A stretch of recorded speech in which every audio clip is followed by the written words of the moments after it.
জি, সম্মানিত সাংবাদিক বিন্দু, আসসালামু আলাইকুম, আদাব। আপনারা হয়তো ইতিমধ্যে অবগত আছেন যে গত রাত্রের আগের দিন সকালবেলা আমরা একজন বিকাশ ব্যবসায়ী এবং ঢাকাই ইউনিয়নের ৯ নং ওয়ার্ড জামাতের নেতা, শ্রমিক কল্যাণ ফেডারেশনের সভাপতি, তিনি বিকাশ নগদ সহ একজন মুদির দোকান পরিচালনা করতেন।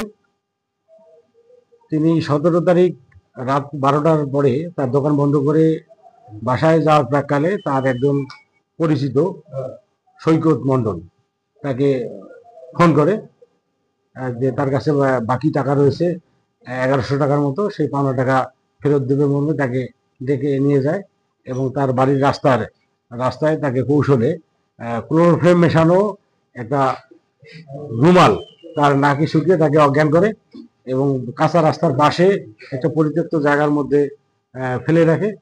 তার কাছে থাকা ফ্লেক্সিলোড এবং নগদ এবং বিকাশ সরবরাহ করার জন্য যে মোবাইল দুইটি ছিল, স্মার্ট মোবাইল ফোন, সেই মোবাইল দুইটি নিয়ে নেয় এবং তাকে ধারালো অস্ত্র দিয়ে গলায় আঘাত করে, জখম করে। ঘটনাস্থলেই ডিসি নজরুল মারা যায়। পরের দিন সকালবেলা গ্রামবাসী দেখতে পায় যে রাস্তার পাশে একটা নিথর ডেড বডি পড়ে রয়েছে। সংবাদ পেয়ে আমরা দ্রুত ঘটনাস্থলে যাই, গিয়ে লাশ উদ্ধার করি। ময়না তদন্তের জন্য আমরা প্রাথমিকভাবে যে সুরতাল প্রস্তুত করে মর্গে প্রেরণ করি। এরপর ঘটনাটা অনুসন্ধানে আমরা আমাদের থানার একটা চৌকস টিমকে আসলে মনোনীত করি। তারা এই ঘটনার বিষয়ে অনুসন্ধান শুরু করে। অনুসন্ধানের কালে আমরা প্রাথমিকভাবে যে তথ্যটা পাই সেটা হচ্ছে এই ডিসি নজরুল ইসলামের দোকানঘরটি ঘটনার থেকে 1.5 মাস পূর্বে চুরি হয়। এই চুরি সংক্রান্তে স্থানীয়ভাবে তারা 3 জনকে সন্দেহ করে। পরবর্তীতে তাদেরকে ডেকে নিয়ে এসে একটা দরবারে উপস্থিত করলে সেখানে তারা স্বীকার করে যে ঘটনাটি সংগঠিত তারাই করেছে। ফলশ্রুতিতে সৈকতকে 60,000 টাকা, সৌরভকে 60,000 টাকা জরিমানা করে। সেই টাকাটা সৌরভের পরিবার এককভাবে বেয়ার করে, কিন্তু তার সঙ্গে যে আরো 2 জন ছিল তারা এই টাকাটা একটি টাকাও পে করেনি। সেখান থেকে সৌরভের মাথার মধ্যে একটা জিনিস কাজ করে, মানে রাগান্বিত হয়ে ওঠে যে কেন তাকে এককভাবে এই জরিমানাটা করা হলো, যদিও সেই ঘটনার সঙ্গে 3 জন সংশ্লিষ্ট ছিল। এর পিছনে কাহিনী, সৌরভ একজন স্টুডেন্ট, সে নাগাইহাট হাই স্কুলে 10ম শ্রেণীর ছাত্র। পাশাপাশি সে গাইবান্ধা শহরে থেকে একটা কোচিং সেন্টারে কোচিং করে এবং আবাসিক থেকে গাইবান্ধায় অবস্থান করে। গত পরশুদিন রাত্রে সে নামাজ পড়ার অজুহাতে কোচিং সেন্টার থেকে বের হয়ে আসে এবং পূর্বের যে তার আক্রোশ সেটাকে চরিতার্থ করার জন্য তার ব্যাগের মধ্যে একটি ধারালো চাকু এবং অজ্ঞাত একজন রিক্সা চালকের মাধ্যমে ক্লোরোফর্ম জাতীয় নেশা জাতীয় পদার্থ সেটা সে ক্রয় করে নিয়ে আসে। সেটা নিয়ে আসার পরে ঘটনাস্থল শীতল গ্রামে আসে, যেটা তার নিজের জন্মস্থান। সেখানে আসার পর এই ব্যবসায়ী নজরুল ইসলামের সঙ্গে রাত 12টার পরে যোগাযোগ করার পরে সে দোকান বন্ধ করে তার সঙ্গে দেখা করলে সে কৌশলে ক্লোরোফর্ম মেশানো রুমালটা তার মুখের মধ্যে দিয়ে তাকে অচেতন করে এবং কিছু দূর নিয়ে গিয়ে তাকে একটা ফাঁকা পরিত্যক্ত মাঠের মধ্যে ধারালো অস্ত্র দিয়ে তার গলা কেটে তাকে হত্যা করে এবং তার কাছে থাকা ফ্ল্যাক্সিলোড এবং বিকাশ পরিচালনার জন্য যে 2টি স্মার্টফোন ছিল সেই স্মার্টফোন দুটি নিয়ে যায়। আমরা ঘটনা তদন্তে প্রাথমিকভাবে এই চুরির বিষয়টিকে সামনে নিয়ে তদন্ত করি এবং তথ্য প্রযুক্তির সহায়তা নিয়ে আমরা দেখতে পাই যে একটি নাম্বার তার সঙ্গে একাধিকবার যোগাযোগ করতেছে রাত্রিবেলা।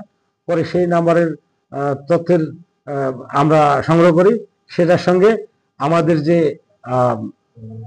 আধুনিক তথ্য প্রযুক্তির যে তদন্ত এবং অ্যানালগ যে তদন্ত, দুটার সঙ্গে ম্যাচ হয়ে যায় এবং সামনে চলে আসে এই সৈকতের নাম, সৌরভের নাম। পরবর্তীতে আমরা সৌরভের একজন বন্ধুকে আমরা প্রথমের দিকে আটক করি। পরবর্তীতে তার কাছ থেকে তথ্য নিয়ে একে আমরা গাইবান্ধা শহর থেকে এটা মেরিট কেয়ার কোচিং সেন্টার, সেটাতে আবাসিক থাকার ব্যবস্থা রয়েছে, সেই মেরিট কেয়ার কোচিং সেন্টার থেকে তাকে আমরা আটক করতে সমর্থ হই। পুরা ঘটনাটাই আমরা ঘটনার পর থেকেই তদন্ত করি এবং কালকে রাতভর অভিযান পরিচালনা করি। এই অভিযানে সরাসরি আমাদেরকে তথ্য প্রযুক্তি দিয়ে সহযোগিতা করে এবং পরামর্শ দিয়ে সহযোগিতা করেন আমাদের গাইবান্ধা জেলা সুযোগ্য পুলিশ সুপার জনাব নিশাদ জেলা স্যার। তিনি সারা রাত থেকে আমাদের সব রকমের পরামর্শ দেন এবং এই অভিযান পরিচালনার সফল করার জন্য সহযোগিতা করেন। আমরা স্যারের প্রতি কৃতজ্ঞতা প্রকাশ করছি যে তার পরামর্শে এবং আমার থানার চৌকস টিম, যার নেতৃত্বে ছিলেন আমার ইন্সপেক্টর তদন্ত পবিত্র কুমার সহ অন্যান্য টিমের সদস্য এস সেলিম সহ অন্যান্যরা সহ সবাইকে আমি ধন্যবাদ এবং কৃতজ্ঞতা জ্ঞাপন করছি। সেই সাথে আপনাদের ঐকান্তিক সহযোগিতা পেয়েছি। পাশাপাশি এই আসামিকে গ্রেপ্তার করার পরে আমরা জানতে পারি যে সে ডিসিজকে হত্যা করার পর তার কাছ থেকে যে দুটি ফোন, সেই ফোন দুটি সে একটি হচ্ছে পুকুরে ফেলে দেয় এবং আরেকটি গোবিন্দগঞ্জে এসে একটা বিল্ডিং এর উপরে ছুঁড়ে মারে এবং যে ধারালো অস্ত্র দিয়ে সে হত্যাকাণ্ডটি সংঘটিত করে সেই ধারালো অস্ত্রটি একটি পুকুরে ফেলে দেয়। তার স্বীকারোক্তি মোতাবেক আমরা পরবর্তীতে সেসব জায়গায় গিয়ে অভিযান পরিচালনা করি এবং আমাদের গোবিন্দগঞ্জ শহরের একটি পরিত্যক্ত বিল্ডিং এর ছাদ থেকে মোবাইল ফোন একটি, অপর একটি মোবাইল ফোন নাকাই ইউনিয়নের শীতল গ্রামের একটি পুকুরে ফেলে দেন এবং ধারালো চাকুটিও আরেকটি পুকুরে ফেলে দিয়েছিলেন। সেটা তার স্বীকারোক্তি মধ্যে স্থানীয় লোকজনের সহযোগিতায় পুকুর থেকে আমরা ধারালো অস্ত্র, মোবাইল ফোন উদ্ধার করতে সক্ষম হই। ধন্যবাদ।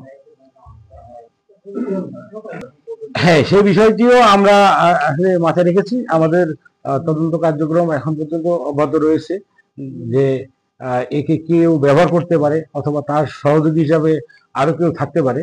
আমরা সেটা এখনো জিজ্ঞাসাবাদ করতেছি। আমাদের তদন্ত অব্যাহত আছে এবং অভিযানও অব্যাহত রয়েছে।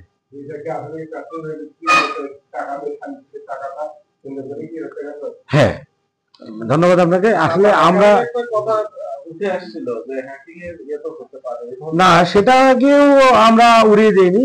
হ্যাকিং এর বিষয়টিও যে হ্যাকাররা তার বিকাশ এবং নগদের দোকানের থেকে টাকা সরবরাহ করতে পারে সেই বিষয়টিও আমরা মাথায় রেখে তদন্ত করছিলাম, কিন্তু আপাতত সেটি পাইনি। আসলে এটি তার দোকানে যে চুরির ঘটনাটা সংঘটিত হয়েছিল তার স্ত্রীর ভাগিনা